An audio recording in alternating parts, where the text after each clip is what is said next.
Hello, Social Heat team. Today we have new updates about Nancy Guthrie, and this news is hot. Grab your snacks and lock in, because this timeline is intense and full of twists you won't see coming. At 84 years old, Nancy Guthrie was not the type to just disappear without a trace. She lived by routine, took her medication on schedule, and had neighbors who noticed when something was even slightly off. On January 31st, 2026, everything looked normal. She had dinner with her daughter Annie, shared a calm evening, and got a ride home from her son-in-law to Machine. It ended like any regular night with a simple goodbye. Nothing felt strange, nothing felt wrong. But by noon the next day, Nancy was gone. Her car was still sitting in the driveway like always. Her wallet was untouched, her phone left behind. Her medication was right where it should have been. And near the entrance of her home there was blood, later confirmed to be Nancy's. That detail alone changed the whole energy of this case. This wasn't someone who packed up and dipped out quietly. This was something else. Then the timeline gets even darker. At exactly 1:47 a.m. on February 1st, her Google Nest doorbell camera was disconnected. Not a glitch, not bad Wi-Fi. Disconnected. After that moment, silence. No footage, no movement, no sign. She walked out on her own. No bag packed, no note. Just a cold cutoff in the middle of the night. The Pima County Sheriff's Department jumped in fast, launching an immediate investigation. But instead of answers, things started to feel messy. In the earliest press briefing, the sheriff said clearly, "Nobody has been cleared as suspects." That one line shifted everything, because now the circle wasn't small. It was wide open. That first statement from law enforcement was firm and direct. It sounded clear. It sounded confident. But just days later, the message shifted and people started asking questions. The public was suddenly told that the Guthrie family had been cleared. So which version was the real one? The first strong warning or the later reassurance? At the same time, officials were calming concerns. Something else was happening behind the scenes. Ocean's car, the vehicle that drove Nancy home that night, was not simply handed back. It was towed, not parked, not released, towed and placed into forensic evidence.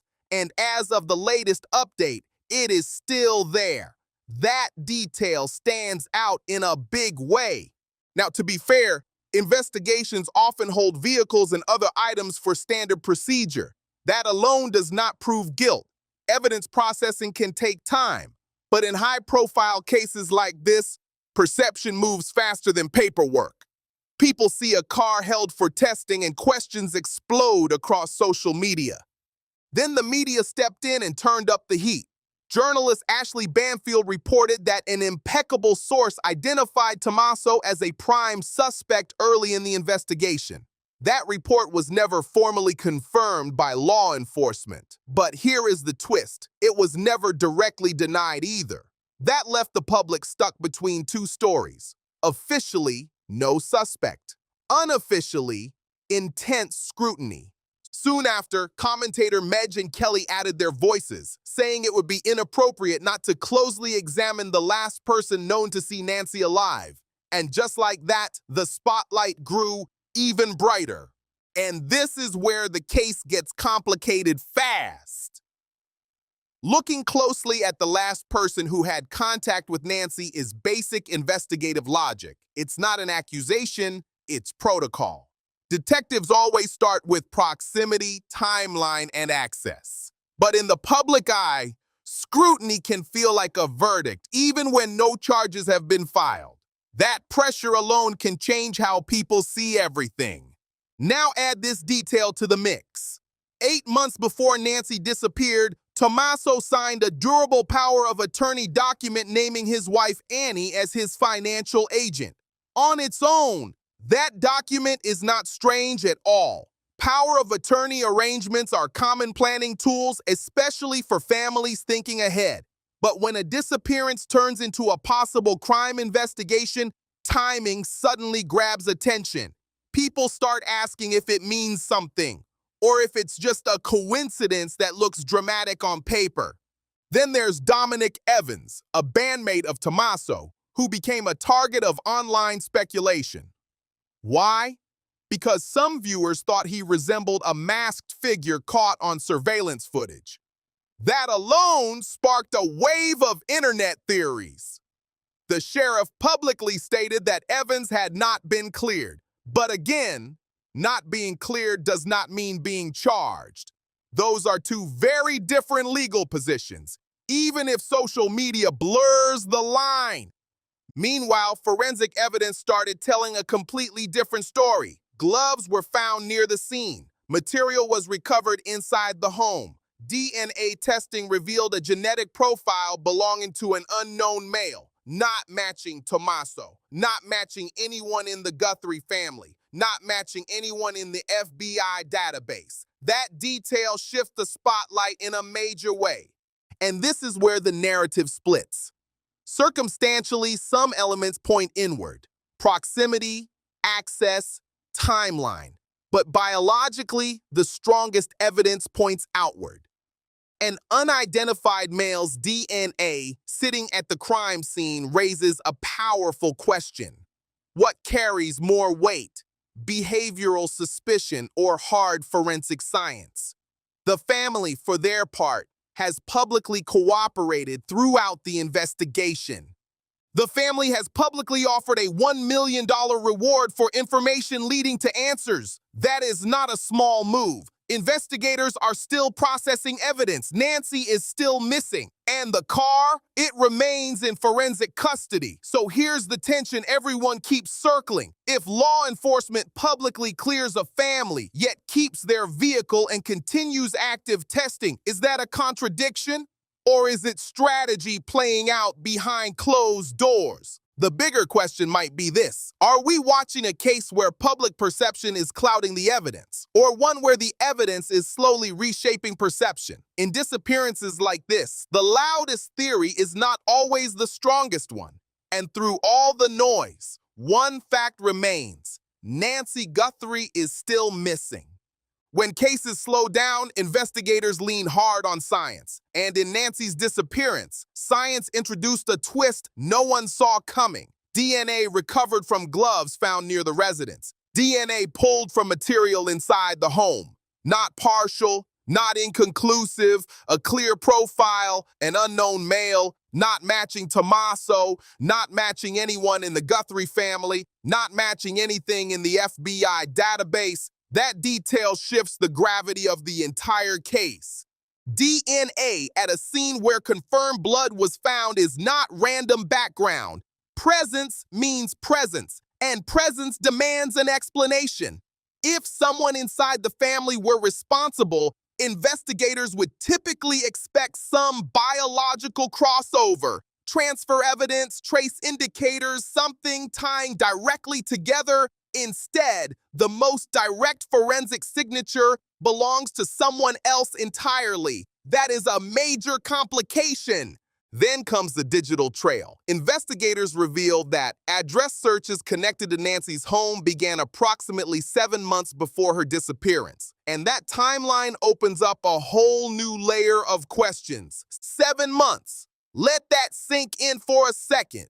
That detail suggests possible planning by someone who may have been monitoring Nancy's address long before January 31st. And that raises a chilling possibility. What if Nancy was not targeted in the moment? What if she was studied over time?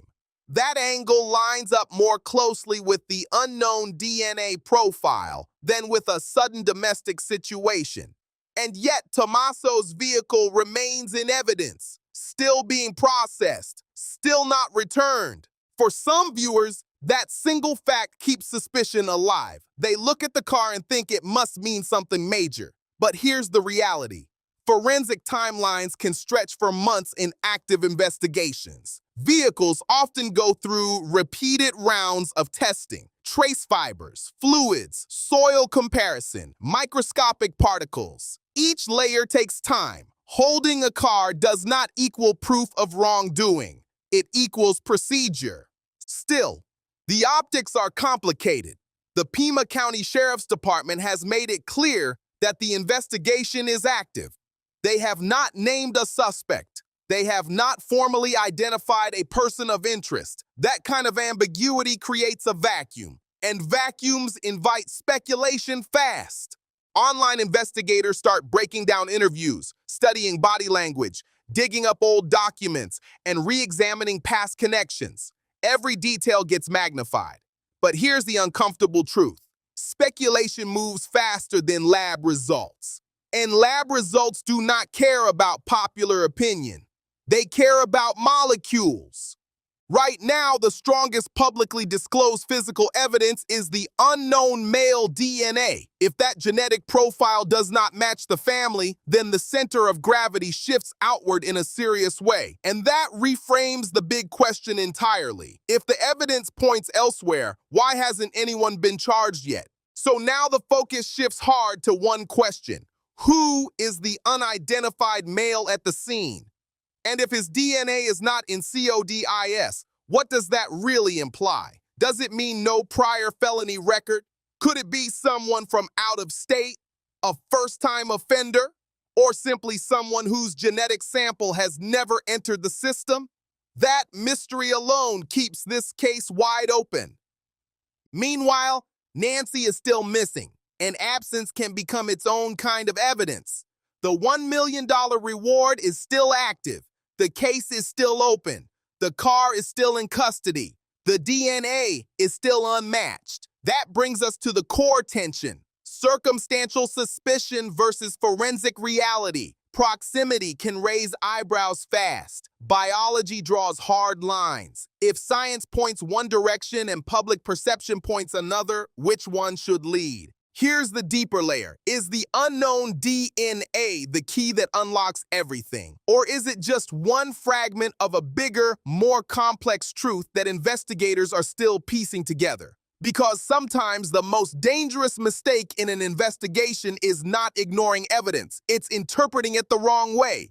Nancy Guthrie's disappearance is not closed, not solved, not resolved. There are no charges, no arrests, no confirmed suspects, just contradictions, open questions, and a DNA profile waiting to be matched to a real name. What we know is simple but serious. Nancy vanished after being driven home from dinner. Blood was found near her entrance.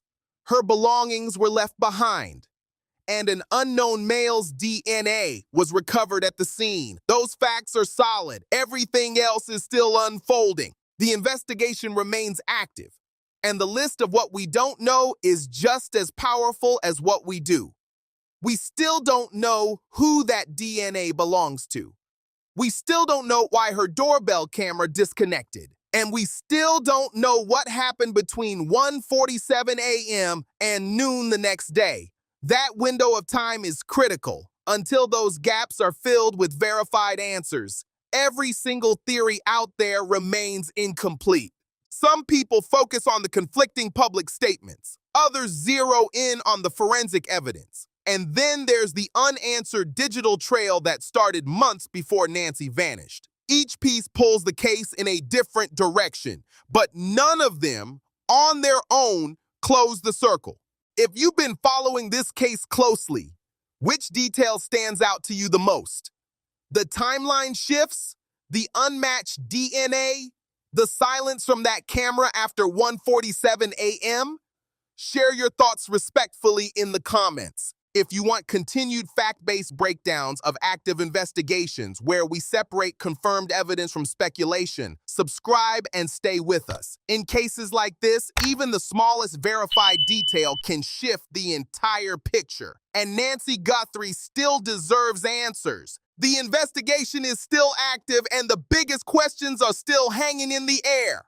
We don't know who that DNA belongs to. We don't know why the doorbell camera was disconnected at 1:47 a.m. And we don't know what happened in those missing hours before noon. Until those blanks are filled with confirmed facts, every theory out there is only partial. Some people are locked in on the conflicting public statements. Others believe the forensic evidence tells the real story.